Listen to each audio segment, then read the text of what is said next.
So our first unit is on linear equations and inequality word problems. So I'm going to give you some strategies on how to attack these problems on the SAT. So there is a four-step process I'm going to talk about, but then I'll talk about some alternative ones as well in case you don't like the four-step process. So the first step is to define one or more variables.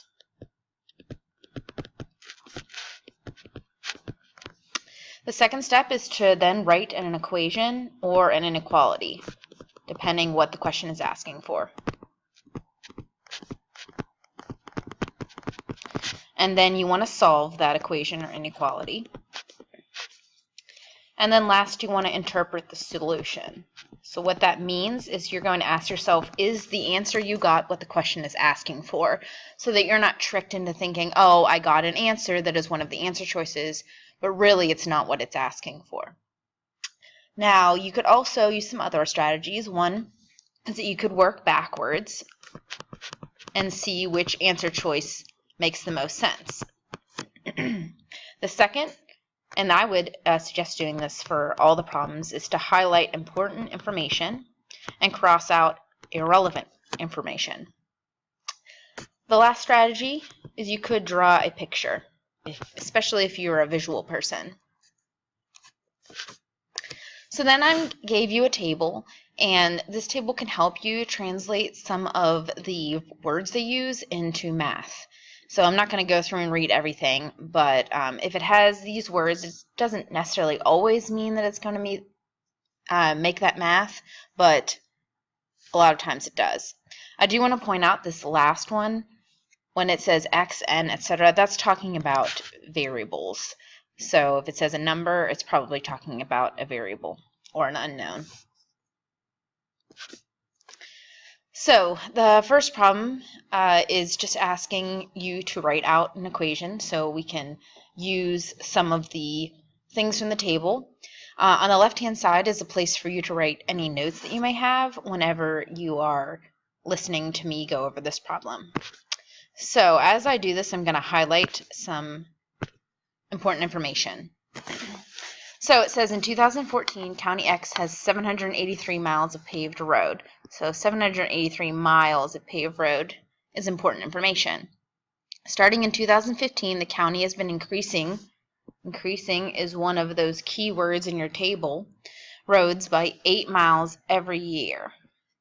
At this rate, if n, so it's defining a variable right there, is the number of years after 2014, which of the following functions gives the number of miles paved roads there will be in County X, assuming that none of them go out of service. So, irrelevant information would be all of these years right here. So, what I want to do is figure out what the best fitting equation is. So it says that it is 783 miles, and then it's increased. If you look at the table, increased by, that is the same as plus. So I'm adding 8 miles every year. So 8 miles, and then every year, it says right here that n is the number of years. So I use n for the number of years, and that is answer choice C. Alright, so the second one we're actually going to be solving instead of just writing an equation. So again, I'm going to take out my highlighter. So it says Malia and Omar want to find the shortest route from their school to a local burger hangout. The length of route A is 1.5 times the length of route B, and 3/4 the length of route C. If route C is 3 kilometers long, then route A is how many kilometers longer than route B? So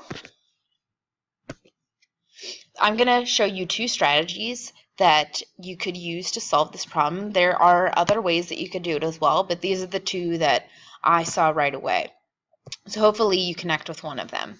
So the first strategy, I'm just going to use the four-step process. So the first step was to define the variables.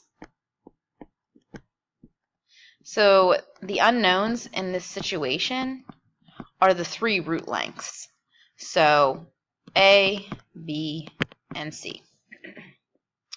The second step is to write the equations.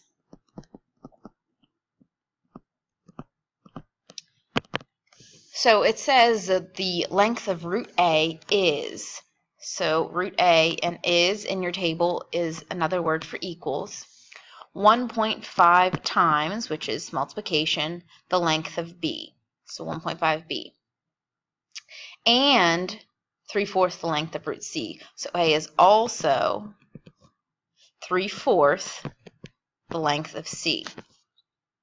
So I have 2 equations. It also says that C is, so equals 3. So we have several equations for this. So now the third step is to solve. So since C equals 3, I'm going to take that C and I'm going to plug it in to that second equation. So A equals 3/4 times 3. So then 3/4 times 3 gives me A equaling 2.25. So then, now that I know that A is 2.25, I can plug that in for the first equation. So 2.25 equals 1.5b, and I can solve that for b by dividing over 1.5. So once I do that, I have b equaling 1.5. So then 4 is I need to interpret. So I have a couple numbers, and both numbers are actually answer choices. But the question is asking how root A is how many kilometers longer than root B. So it wants you to take A and subtract B. So when I take 2.25 and I subtract 1.5, that gives me 0.75, which is answer choice A. So the second strategy, and it may be shorter and make more sense to you, we'll see. What I thought right away when I saw it is that I wanted to draw pictures so that I could understand. So if it says if root C is 3 kilometers long, so that's one thing, one fact I just know. So I'm just going to draw root C. So that is, we know, 3. Then it says root A is 3/4 the length of root C. So if we have root C, I know that root A is 3/4, so I'm going to draw a line that's about 3/4 of C. So that is root A. So I'm just going to 3/4 to remind myself. Then it says that root B, or root A, is 1.5 times the length of root B. So A is bigger than B, and it's about 1.5 times bigger. And then the question is asking how much longer root A is than B. So it's asking for this little portion right here. So then I'm just going to use some logic and look at my answer choices and eliminate some stuff. Like answer choice D, 2.25. So 2.25, I'll use a different color. 2.25 is a good portion of that. It is not going to be that small little chunk. So that's out. For option C, 2 is still a really large portion of it. Not going to be that small red part. Out. 1.5, that's half of 3. And that still is too big to be that small red portion. So by process of elimination, A is a good choice. So it may not be perfect, but if you're running short on time, that logically makes the most sense. All right, so the last one. A laser tag arena sells 2 types of memberships. So one package costs $325 for 1 year of membership with unlimited number of visits.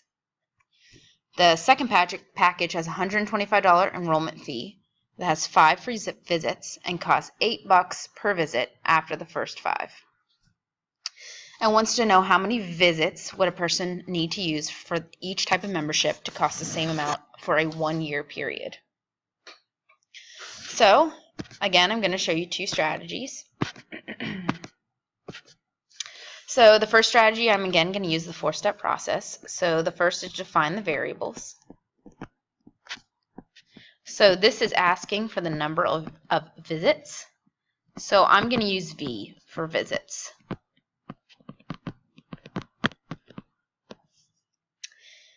So then the second step is to write an equation.